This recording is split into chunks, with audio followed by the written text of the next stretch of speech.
considerar. Así que por favor acompáñame con Biblia abierta. Vamos juntos a compartir de la palabra del Señor en el Evangelio de Marcos. Acompáñame al Evangelio de Marcos. Vamos a considerar juntos ahí en el capítulo 10. Vamos a mirar desde el verso 32 al 34. Evangelio de Marcos, allá en el capítulo 10, verso 32 al 34. Algunos han considerado, lamentablemente, y tienen ese, que el padecimiento de nuestro Señor Jesucristo fue en cierta forma un fracaso, lo clasifican como un fracaso, pero a la luz del consejo de la palabra de Dios, a la luz del Nuevo Testamento, sabemos que la muerte de nuestro Señor Jesucristo, lejos de ser un fracaso, como algunos lo pueden clasificar, la muerte de nuestro Señor Jesucristo fue algo preparado, establecido, decretado por Dios de eternidad hacia eternidad. Es interesante en el día de Pentecostés, Pedro predicando el Evangelio allá en Jerusalén, en Hechos capítulo 2, verso 23, Pedro dice lo siguiente acerca de la obra de Cristo. A este, hablando de Jesús, entregado por el determinado consejo y anticipado conocimiento de Dios, prendisteis y matasteis por manos de inicuos crucificándole. Pedro va a utilizar un par de palabras interesantes. El determinado consejo, que es una sola palabra que significa la voluntad soberana de Dios, y el anticipado conocimiento que tiene que ver con sus planes, con lo que Dios va dictando de eternidad hacia eternidad. En otras palabras, el rechazo de Cristo, la crucifixión, si bien es cierto fue ejecutado por manos humanas, corresponde al soberano plan de Dios. ¿Cómo es esto? Esta declaración de Pedro nos hace ver que la muerte de Cristo no fue un fracaso, sino por el contrario, el acto de amor de Dios por la humanidad. ¿Recuerdas Romanos capítulo 5, verso 8, que dice, mas Dios muestra su amor para con nosotros en que siendo aún pecadores, Cristo murió por nosotros? El sacrificio de Cristo es el cumplimiento de los planes soberanos de Dios. De hecho, el escritor a los Hebreos, en el capítulo 10, verso 7, tomando las palabras del Antiguo Testamento, Hebreos capítulo 10, verso 7, vemos acá el Hijo hablando al Padre, diciendo, entonces dije, he aquí vengo, oh Dios, para hacer tu voluntad, como en el rollo del libro está escrito de mí. Logra ver en Hebreos capítulo 10, verso 7, el plan soberano y la entrega del Hijo a obedecer al Padre. Al Padre. Esta expresión nos hace ver la subordinación del Hijo al Padre. Recordemos que nuestro Señor Jesucristo en su humanidad aprendió obediencia. Hebreos capítulo 5, verso 8. Pablo nos dice acerca de Jesús, y estando en la condición de hombre, se humilló a sí mismo, haciéndose obediente hasta la muerte y muerte de cruz. Filipenses capítulo 2, verso 8. En el relato que hoy vamos a ver, veremos la determinación de Jesús bajo el control soberano de ir a Jerusalén y la descripción de su padecimiento detallando su acontecer, pero también su triunfo final. Con Biblia abierta en el Evangelio de Marcos, observa conmigo en el capítulo 10, verso 32. La palabra del Señor dice así, iban por el camino subiendo a Jerusalén y Jesús iba delante de ellos, se asombraron y le seguían con miedo. Entonces, volviendo a tomar a los 12 aparte, les comenzó a decir las cosas que les habían de acontecer. Verso 33. Y aquí subimos a Jerusalén, y el Hijo del Hombre será entregado a los principales sacerdotes y a los escribas, y lo condenarán a muerte y le entregarán a los gentiles. Y le encarnecerán, dice el verso 34, le azotarán y escupirán en él, y le matarán, mas al tercer día resucitará. En el relato de hoy veremos la determinación de Jesús de ir a Jerusalén, la descripción de sus padecimientos y el detalle de su acontecimiento final. ¿Qué podemos aprender de este relato, de la predicción de Jesús acerca de su sufrimiento? Si observamos bien en verso 32, en primer lugar, lo que podemos aprender acá es la determinación del plan soberano. Jesús se sujeta al plan soberano. Verso 32 dice, iban por el camino subiendo a Jerusalén. Jesús ya ha salido del sector de Galilea, se encamina hacia Jerusalén. Los estudiosos dicen que él va a tomar la única ruta que hay hacia Jerusalén, que es vía Jericó. Y dice el texto que y Jesús iba delante. La idea es que su caminata más rápida o ligera es una acción determinada, más que sencillamente de ir capitaneando el convoy, la travesía, el camino hacia Jerusalén. La idea es que Jesús se dirige con paso firme hacia Jerusalén. Jesús se está dirigiendo de forma voluntaria hacia su muerte. Él lo sabe. ¿Por qué lo sabe? Porque Jesús conoce las escrituras y por la capacidad de tener conocimiento de todas las cosas. El texto dice que van camino hacia Jerusalén y Jesús iba delante y ellos se asombraron y le seguían con miedo. Los discípulos están atónitos y temerosos. Ellos no entienden por qué se apresura Jesús a lo que sería, en cierta forma, su muerte. Ellos están expectando otro concepto acerca del Mesías. En la mente de los discípulos, su contexto, su concepto de Mesías difiere a lo que el Señor Jesucristo está haciendo en este punto.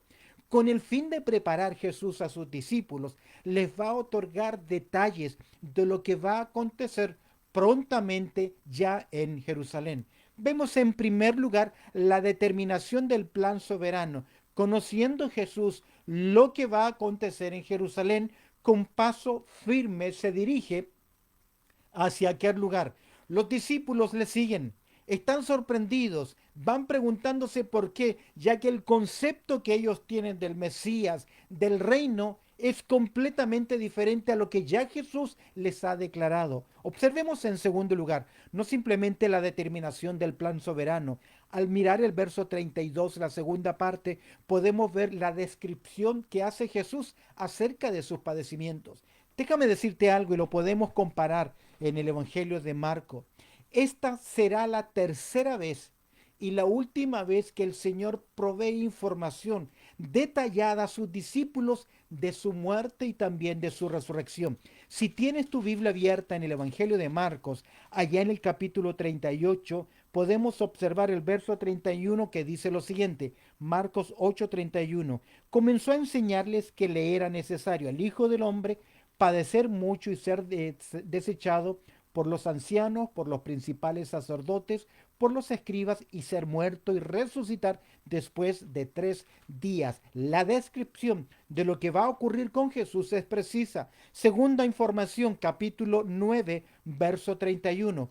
Porque enseñaba a sus discípulos y les decía, el Hijo del Hombre será entregado en manos de hombres y le matarán, pero después de muerto resucitará al tercer día. Y vemos ahora en el capítulo 10, versos 32 y 34, que el Señor nuevamente va a hacer tercera y última vez descripción, información detallada de lo que va a ocurrir. Ojo, que Jesús no simplemente está hablando de su muerte, de su sacrificio, sino que también ha afirmado, y esta es por tercera vez, su resurrección. Observa lo que dice el verso 32, la segunda parte.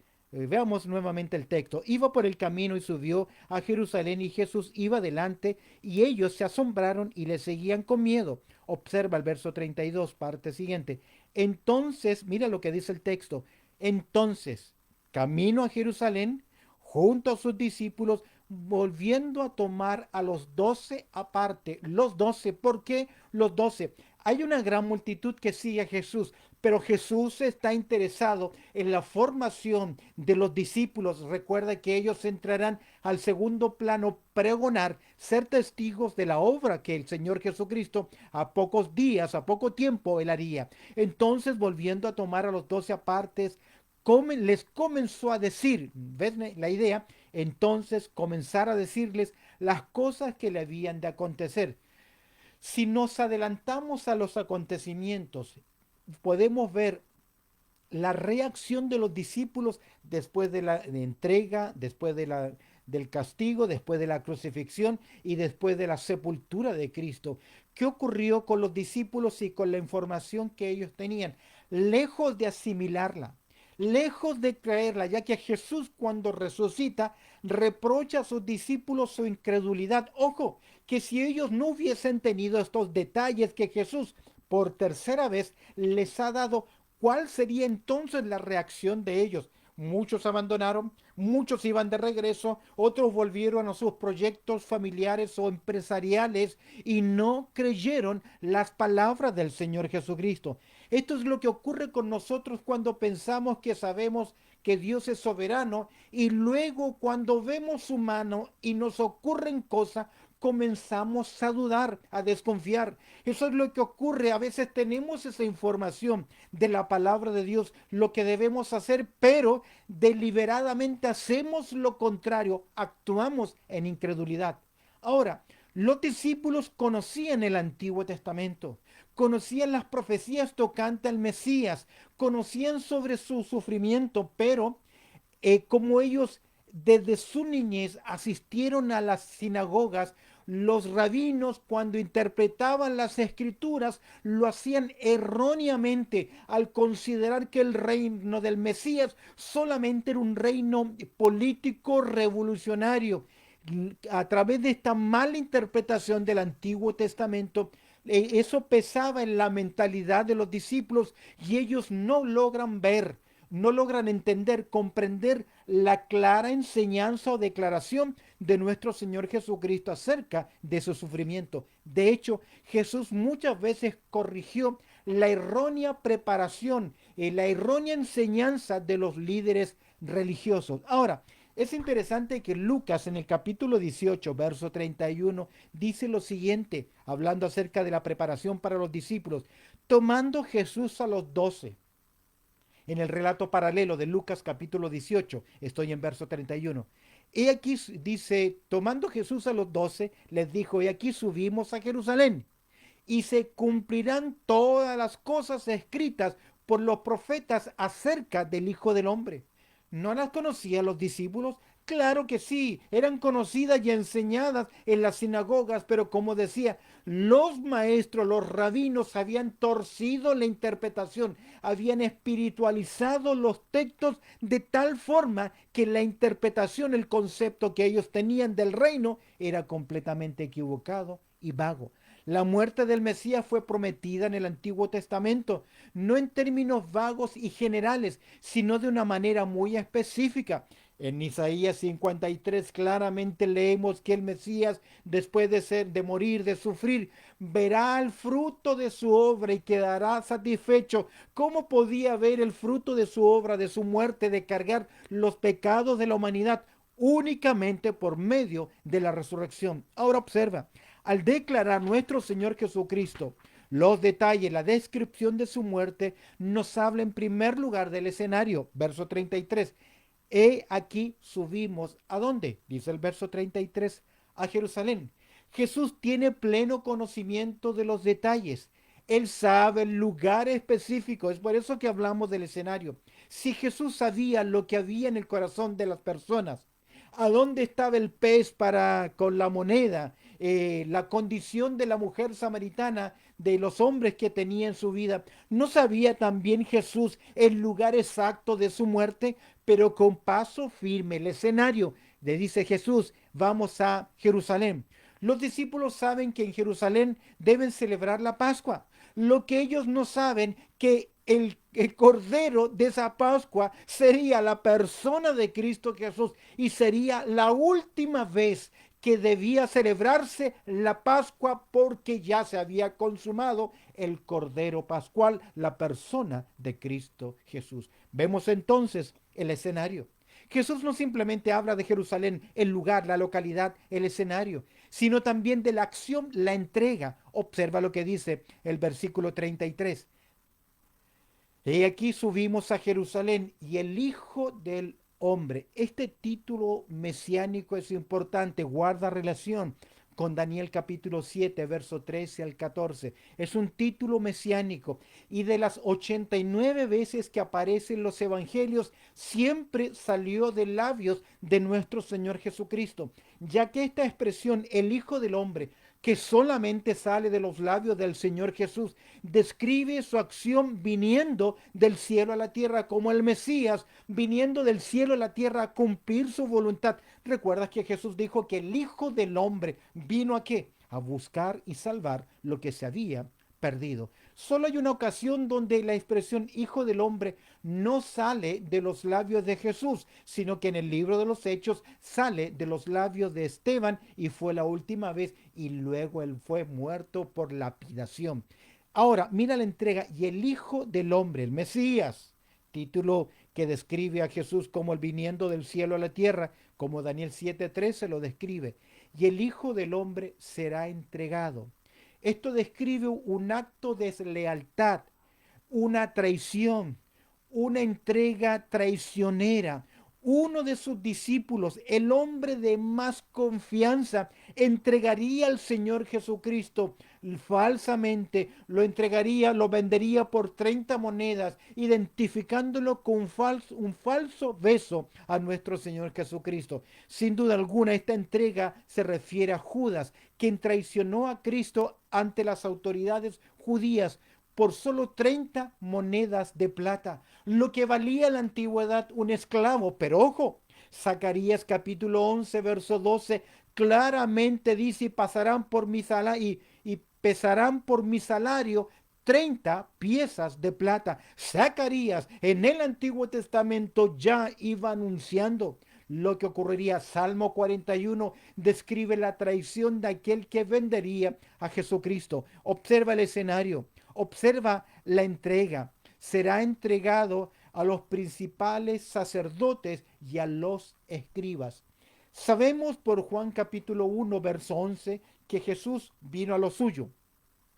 Y los suyos, la nación de Israel, no le recibieron, a pesar de que multitudes querían oír a Jesús, a pesar de que multitudes querían tocar a Jesús, a pesar que multitudes traían sus hijos a Jesús, multitudes fueron sanados, multitudes fueron alimentados, a los suyos vino y los suyos no le recibieron. Mediante la representación de sus líderes, no solamente Anás o Caifás, los líderes principales o los sacerdotes principales, sino que también todos aquellos que ayudaban en el templo. De hecho, Jesús dice los principales sacerdotes y los escribas. Los escribas eran los expertos de la ley, los conocedores profundos de la ley de Dios, aquellos que custodiaban la enseñanza junto con los fariseos que enseñaban a la nación de Israel. Fueron ciegos ante las señales, las evidencias de nuestro Señor Jesucristo. Estos grupos, los líderes religiosos, abierta y directamente rechazaron la enseñanza, los milagros, atribuyeron la enseñanza de Jesús, atribuyeron los milagros de Jesús a Satanás y cerraron sus puertas y sus corazones, al igual que la nación de Israel. Y Jesús lo está diciendo. Al hacer descripción de sus padecimientos, nos habla del escenario, Jerusalén, nos habla de la entrega, nos habla del enjuiciamiento. Mire cuál sería el enjuiciamiento. Le condenarán a muerte. Después de una serie de juicios ilegales, injustos, acusaciones falsas, falsos testigos, emitieron un veredicto que fue falso y como no tenían la autoridad de ejecutar, le entregaron a los gentiles y observa el enjuiciamiento y le condenaron a muerte, siendo inocente, siendo sin pecado, trayendo bondad, enseñando la verdad, enseñando el camino a Dios, enseñando la justicia correcta. ¿Cómo el hombre podía presentarse delante de Dios? Le condenaron a muerte y le entregaron a los gentiles. Otra serie de juicios por mano de Pilato y Herodes. No te olvides que ellos al razonar, al pensar en este caso, reconocieron que Jesús era inocente. El evangelista Mateo en el capítulo 27, en verso 18, describe las palabras de Pilato porque sabía que por envidia le habían entregado, porque él no vio ninguna cosa por la cual condenarlo a muerte. Ahora, ¿por qué entregado a los gentiles, a Roma, las autoridades romanas? Finalmente Jesús fue sentenciado a muerte.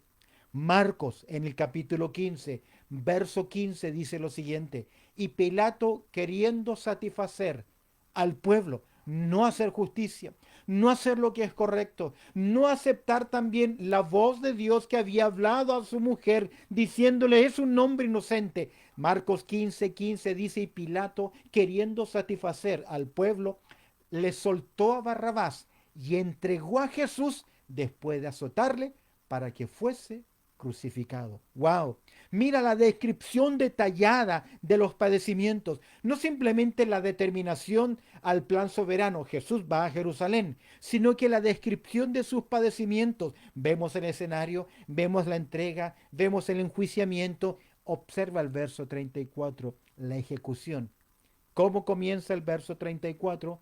Y le dice, y le encarnecerán, ridiculizar, burlarse, aún en el momento de la crucifixión, en el punto más doloroso después del castigo, del fragum, de la tortura, de los 39 azotes, de la corona de espina, de cargar el travesaño suspendido entre el cielo y la tierra con dolores atroces, ya que la crucifixión era una muerte tortuosa, dolorosa. Dice Lucas 23:35, y el pueblo estaba mirando y algunos, y dice, aún los gobernantes se burlaban de él diciendo, a otro salvó, sálvese a sí mismo, si este es el Cristo, el escogido de Dios. Mira la ejecución y le encarnecerán. ¿Qué más dice Jesús? Verso 34, le azotarán y escupirán en él. Esto tiene que ver con lesiones corporales, tormento físico, todo tipo de humillación. Nos basta mirar, por ejemplo, la película de Mel Gibson para darnos cuenta de la tortura, el sufrimiento inhumano de nuestro Señor Jesucristo. Le azotarán y escupirán en él y finalmente y le matarán. Ahora, esta es la ejecución final. Escúchame bien. Solo bajo el permiso divino se puede dar muerte a nuestro Señor Jesucristo. Es Pedro quien dice lo siguiente en Hechos capítulo 3, verso 15, que encuentro una de las paradojas más grandes en la palabra de Dios o en el Nuevo Testamento. Pedro en Hechos 13:15 dice, y matasteis al autor de la vida, a quien Dios ha resucitado de los muertos, de los cuales nosotros somos testigos. Interesantemente, ¿cómo era posible dar muerte al autor de la vida? Por una sola razón, el determinado consejo y anticipado conocimiento de Dios. Fue nuestro Señor Jesucristo, que en Juan capítulo 10, verso 18, él dijo lo siguiente, nadie me la quita hablando de su vida, sino que yo de mí mismo la pongo. Dice Jesús, tengo poder para ponerla y tengo poder para volverla a tomar. Este mandamiento recibí de mi Padre. ¿Por qué crucificaron a Cristo? No porque era la débil, no porque lo traicionaron, sino que finalmente es el determinado consejo de Dios. El escritor Mateo agrega el tipo de ejecución. En Mateo capítulo 20, verso 19, en relato paralelo de Mateo, dice, y le entregarán a los gentiles. Observa, para que le escarnezcan, le azoten y le crucifiquen. No sé por qué razón testigos de Jehová hablan del palo y de madero y que no la cruz. Es conocido históricamente en la muerte por crucifixión en forma de T y claramente le azoten y finalmente le crucifiquen. Pedro señala algo interesante acerca de los sufrimientos de Cristo, que son toda una lección para nosotros. Si puedes buscar en Primera de Pedro, en el capítulo 2, verso 21, leerás, pues para esto fuisteis llamados, porque también Cristo padeció por nosotros. Mira qué interesante, dejándonos ejemplo para que sigáis sus pisadas, es decir, lo que enfrentó Cristo, su sufrimiento, la actitud hacia el sufrimiento, hacia el rechazo y la crucifixión, debe ser también nuestra disposición. El verso 22 de Primera de Pedro, capítulo 2, dice lo siguiente, el cual no hizo pecado, ni se halló engaño en su boca, quien cuando le maldecían no respondía con maldición, cuando padecía no amenazaba, sino que encomendaba la causa a aquel que juzga justamente. ¿Qué hacemos nosotros frente a un ataque, una ofensa? Reacciona nuestra carne, nuestro ego y queremos defendernos y atacar y si es posible nos vamos a los puños. Aprendamos la lección de Cristo. Como cordero fue llevado al matadero y como oveja delante de sus trasquiladores enmudeció y no abrió su boca. ¿Logra ver la predicción del sufrimiento del siervo de Jehová? ¿Logra ver la enseñanza, el interés de Jesús por sus discípulos? Por tercera vez vemos la determinación al plan soberano. Vemos la descripción de su padecimiento, el escenario, la entrega, el enjuiciamiento, la ejecución. Veamos finalmente, verso 34, la declaración profética de Jesús final. No simplemente el Señor Jesucristo enfrentaría rechazo, le encarnecerían, sería azotado, escupido, le asesinarían, le matarían, sino que finalmente dice, más al tercer día resucitará.